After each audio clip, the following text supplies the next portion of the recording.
We have the contemporary one. We have the English mass, cluster, and zone. These are all done in one night. We have the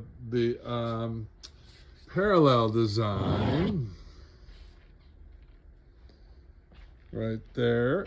We have the all greens design, one of my favorites. I think that I'd have to choose that one, but I've been designing a lot longer.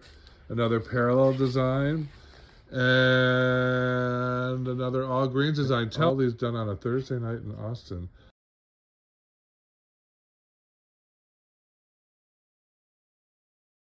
The cluster and zone, or the contemporary piece with the cherry blossom. Again, those cherry blossoms are all going to open up into white blossoms shooting up in the sky. And those lilies will open up. It'll be a whole new arrangement. That's the beauty of doing minimal pieces with maximum impact.